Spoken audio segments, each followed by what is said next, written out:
Hey guys, it's Coach 2K with Coach2K.com and back with another video. In this video, I want to kind of launch an experiment on a possible series I want to do on my channel with a fictional roster in a 30-team user-controlled league.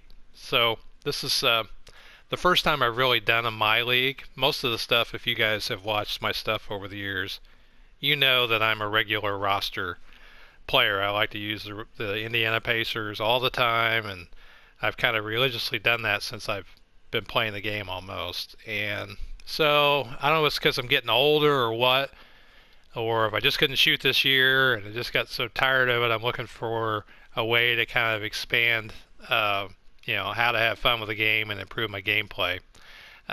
So I was doing some thinking about what I wanted to do, and this is one thing that I think I want to try. So I may need your help because I don't know a lot about these MyLeagues and contracts and what kind of players I want to add to my team. So as I figure things out here, I'm just going to kind of document what I do and just kind of let you in on the process. So the first thing I wanted to do was just I've loaded up the MyLeague, I've loaded the roster. The roster I'm using it's called The Roster by PSN ID BAE 3235. And then I also put in some sliders. I think it's Snate 1 for my gameplay settings. And then I also use the Lorenzo DC's training sliders that you'll find those under Myclo. His name in PSN. But if you look at Operation Sports, you're going to find some of that stuff. So anyway, I've got everything set up, and now it's time to just kind of dig in and see exactly what it is we're looking at. So, I'm at the calendar here, and I'm going to open it up, and I'm going to have a look at my Indiana Pacers for the first time here. And you can see that I'm going to put it by position. We've got 3 point guards, a couple shooting guards, 3 small forwards, 2 power forwards, and 3 centers.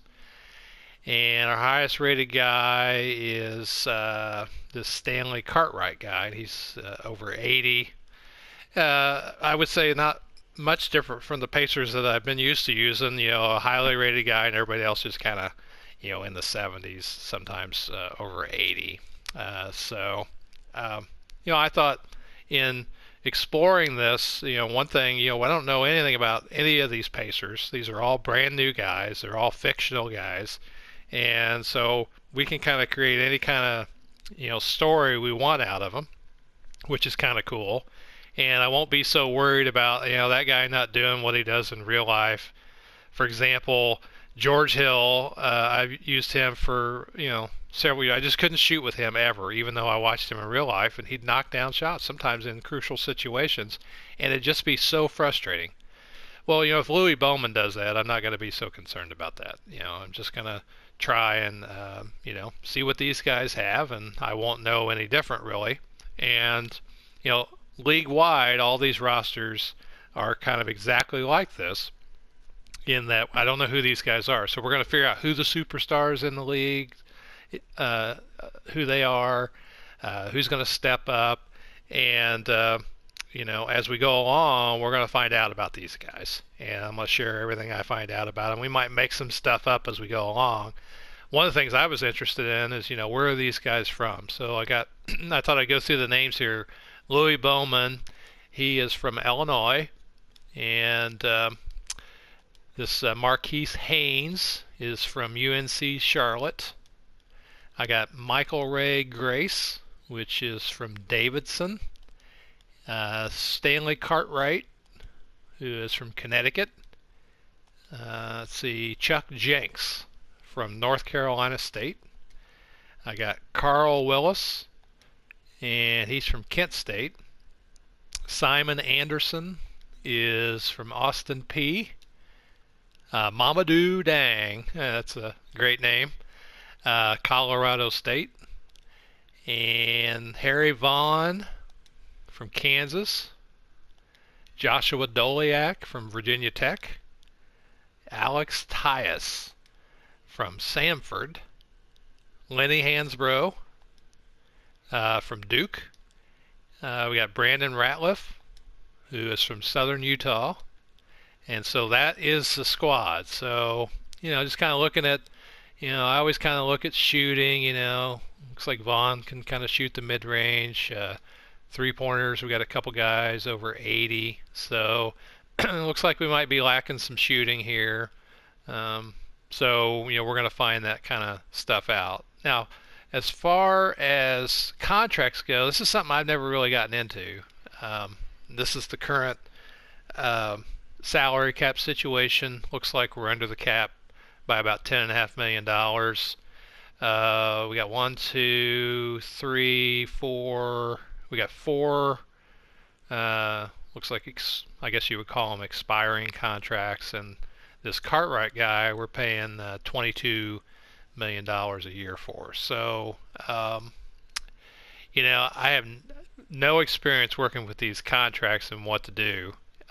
So if any of you guys can tell me in the comments, kind of how to approach these 1-year contract guys, and I'm not going to I don't think I'm going to trade anybody. I'm going to try and keep it as realistic as possible, but I mean, I'm just not going to just start doing all these kind of moves to just be making moves. I want to kind of have some realism behind it, some just some planning to see exactly to try and make it as realistic as possible. These guys here are all ineligible for their for contracts, extensions, because of the way the original contract was structured. So, I'm not sure. I'll have to look up and see what that means exactly.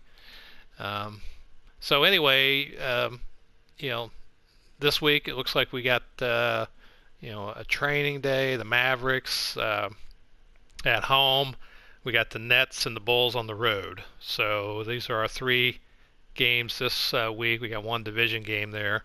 And so what I thought I would do is just take things day by day as they come along, keep you updated on the scores, what's going on around the league. And as far as these other teams go, these other rosters, what I'll do is as I play them, we'll just start finding out who these players are in a little bit more detail. And as far as gameplay is concerned, obviously I'm going to put some Pacers gameplay up there. Not sure how I'm going to handle the CPU gameplay.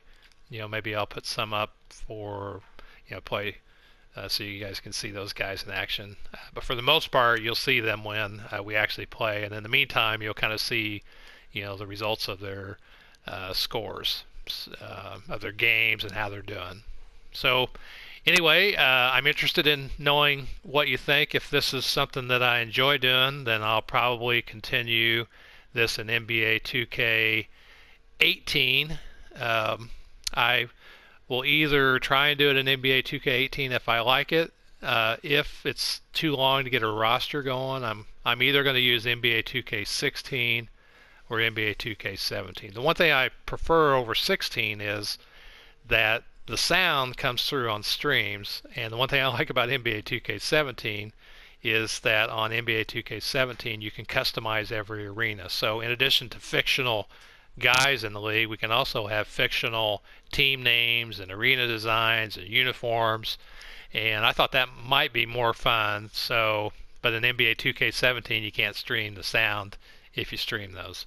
So it's probably, I went ahead and kind of chose NBA 2K17 here because of the fact that you can just customize everything. And who knows what they're going to bring out in the NBA 2K18. So anyway, let me know what you guys think and in the comments. And, in the next video, we'll kind of start talking about, the games and transactions. And then obviously we're going to start preparing for the Mavericks as our opening game at home to open the season. All right, well, I'm Coach 2K, and I will see you on the court.